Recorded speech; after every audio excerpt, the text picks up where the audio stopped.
वहीं शुरुआत करते हैं खास खबरों के साथ। खबर बाराबंकी से है, जहां पर अनुसूचित जाति के भूमि के लिखित खातेदार पट्टेदार के कुछ खाते संक्रमणीय भूमिधर हो गए हैं और उक्त भूमि का पट्टा अरसा पूर्व हुआ था।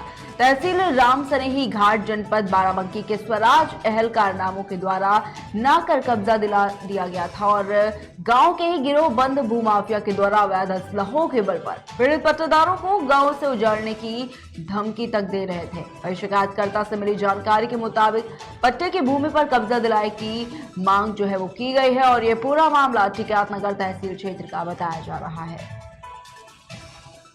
ये जमीन की पैमाइश नहीं कर रहे हैं तहसील से। अधिकारी जाते हैं वहाँ पे, हम लोगों को गुमराह करते हैं और शासन प्रशासन को गुमराह करते हैं कि वहाँ पे बाढ़ आई हुई है, दरिया बह रहा है, फसल लगी है। तो मैं ये कहना चाह रहा हूँ कि किसान की फसल, किसान की ज़मीन जो है वो खाली कभी नहीं रहती है। ये लोग गलत तरीके से वहाँ विपक्ष के कहने में हैं और हमारी सबकी इसीलिए कोई सुनवाई नहीं कर रहे हैं। और जमीन हमारी लोगों की कितने दिन से प्रदर्शन कर रहे हैं? हम 12 तारीख से कर रहे हैं। हमारे ग्राम पंचायत में बांस गांव में समस्या इस बात की है कि आज के 75 साल पहले देश तो आज़ाद हो गया, लेकिन हमारा बांस गांव अभी भी गुलाम का गुलाम है। वो है बांस गांव के ठाकुर जो गरीब छोटे लोगों की जमीन पर पूरा अपना कब्जा बना रखे हैं और अपना जो अगर में घर बनाए तो बना लेते हैं। अगर कोई गरीब को सरकार आवास दे और वो बनाना चाहे तो कहते हैं हमारा नंबर है। हम और सारी की सारी जमीन हड़प के बैठे हुए हैं। 28 तारीख को हम लोगों ने अल्टीमेटम दिया कि हम लोग गन्ना कार्यालय से मुख्यमंत्री के आवास पर जाने का पैदल मार्च करेंगे। क्या कि यहाँ पर गए, स्थल मेमो बना के और साइन करवाने की कोशिश किया, लेकिन हम लोगों ने साइन नहीं किया तो वहाँ से वापस चले आए पूर्व प्रधान के यहाँ से, फिर वापसी तहसील चले आए। हमारे लोग की जमीन है, हमारे लोग का खाता खितौनी है, भू माफिया कब्जा किए हैं, गन्ना लगा हुआ है। लेकिन तो जब सरकार ने अपना कब्जा लिया तो फसल जोत दिया। अब आज गरीब अपना हक मांग रहा है तो क्यों नहीं उसका हक दिलाया जा रहा है जो गरीब छोटे लोगों की जमीन।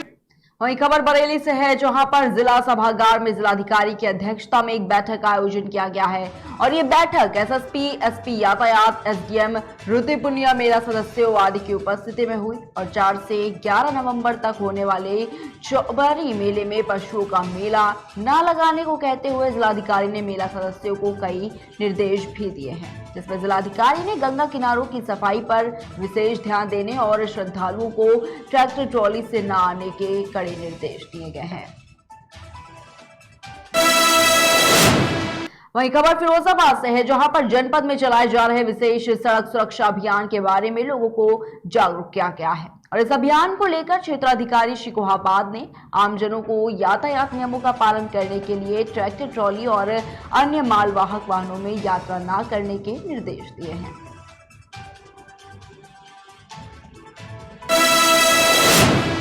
वहीं खबर शाहजहांपुर से है, जहां पर थाना तिलहर पुलिस को एक बार फिर बड़ी सफलता मिली है। पुलिस अधीक्षक के निर्देश अनुसार जनपद में अपराध के रोकथाम और अपराधियों की धरपकड़ के लिए चलाए जा रहे अभियान में सफलता हासिल हुई है और इसी क्रम में मुगलकालीन कूटर्जित सिक्कों से धोखाधड़ी कर अवैध धन अर्जित वाले गिरोह का पर्दाफाश कर 2 अभियुक्तों को गिरफ्तार कर लिया गया है।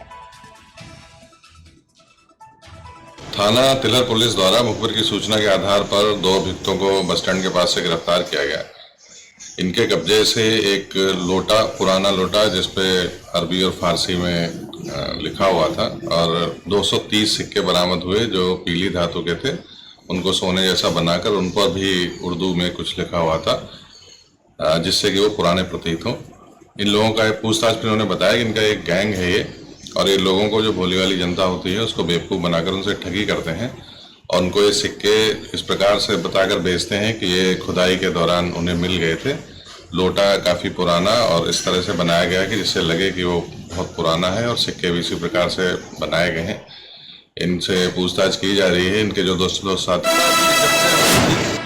वही खबर पश्चिम चंपारण बेतिया से है, जहां पर परसा बनचहरी पंचायत के मुखिया प्रतिनिधि संजय शाह के अध्यक्षता में अभिनंदन समारोह का आयोजन किया गया है, जिसमें पंचायत के सभी वार्ड सदस्य और मुखिया प्रतिनिधि की बैठक की गई है और इस बैठक में मुख्य अतिथि के रूप में एमएलसी सौरभ कुमार और क्षेत्र के गणमान्य लोग उपस्थित रहे।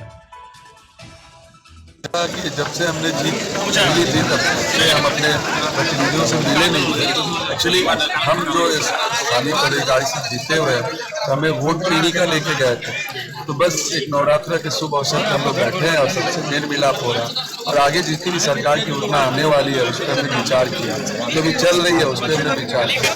बस आपसी मेल मिलाप और वार्ड सदस्य और मुखिया जी की जो भी प्रॉब्लम है उसके सॉल्व करने के लिए बैठक का उद्देश्य यही था कि हमारे एमएलसी सौरभ कुमार जी का जीत के बधाई और मिलन समारोह का मैंने आयोजन किया था और पूरे प्रखंड के मुखियागण एवं पूरे प्रखंड के वार्ड सदस्य और पूरा जनता गण को हमने समारोह में आमंत्रित किए थे और उन सभी आदमी मिलजुल कर एमएलसी साहब को मिलन समारोह का आयोजन किया।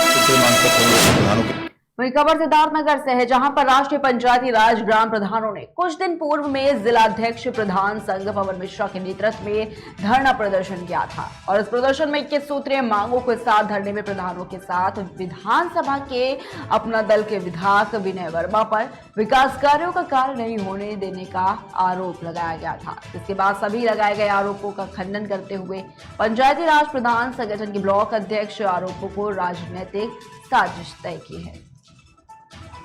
सूत्रीय मांग पत्र हम लोगों का प्रधानों की तमाम समस्याएं थी जो शासन स्तर की जनपद स्तर की थी।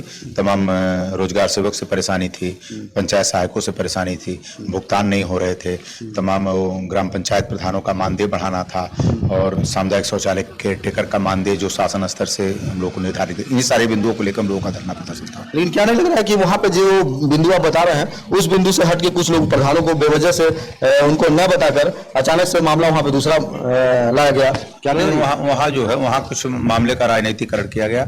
हमको लगता है सारे प्रधानों को इसकी जानकारी नहीं थी, लेकिन यह है कि संगठन है, संगठन में सारे प्रधान लगभग जनपद के तमाम बिंदुओं पर सारे प्रधान एक रहते हैं, लेकिन किसी पे व्यक्तिगत आरोप लगाना हमको नहीं लगता है कि ये किसी भी दशा में सही है। जिला स्तरीय धरना था जिसमें सोहरतगढ़ विधानसभा में नवयुक्त विधायक विनय वर्मा जी के खिलाफ प्रधानों में आक्रोश है।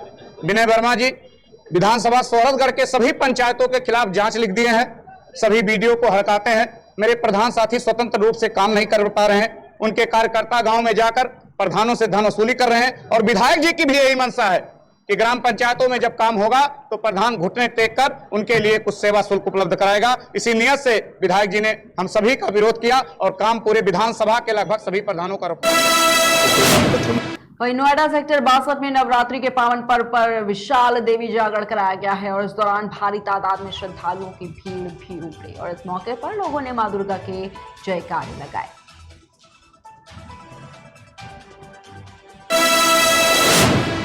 वहीं खबर आगरा से है, जहां पर दबंगों में कानून का खौफ नहीं रह गया है। आपको बता दें कि दबंगों ने इलाके में दहशत फैलाने के लिए एक मकान के बंद गेट पर फायरिंग कर दी।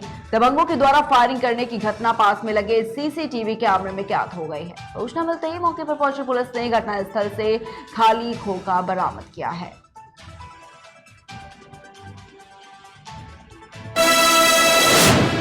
वहीं बदायूं में एक युवक की गोली मारकर हत्या कर दी गई है। हत्या की वजह पुरानी रंजिश बताई जा रही है और सूचना पर पहुंची पुलिस ने शव को कब्जे में लेकर पोस्टमार्टम के लिए भेज दिया है। साथ ही मामले की जांच पड़ताल भी शुरू कर दी है। बता दें आपको कि पूरी घटना मुजरिया थाना क्षेत्र के अंतर्गत ग्राम जाहिदपुर घनसुलिया की बताई जा रही है।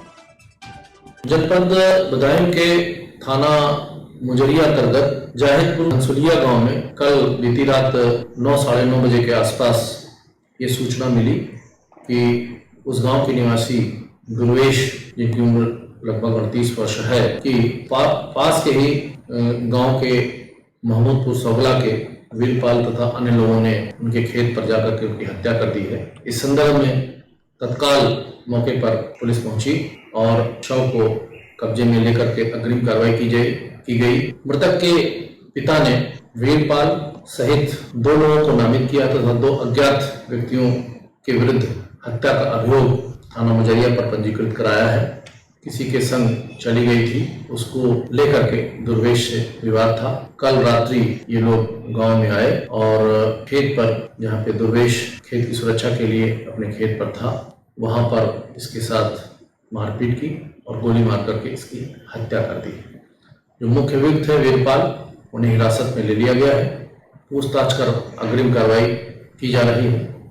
टीमें गठित कर दी गई हैं जो शेष अभियुक्त हैं उनकी तलाश की जा रही है और शीघ्र ही उनकी गिरफ्तारी करके इसमें आगे कठोर से कठोर अभियुक्तों को की जाएगी। खबर बिजनौर से है, जहां पर नजीबाबाद नवदुर्गा महाकाली मंदिर पर भंडारा और कलश वितरण का आयोजन किया गया, जिसमें सबसे पहले हवन किया गया और उसके बाद कन्या पूजन किया गया है।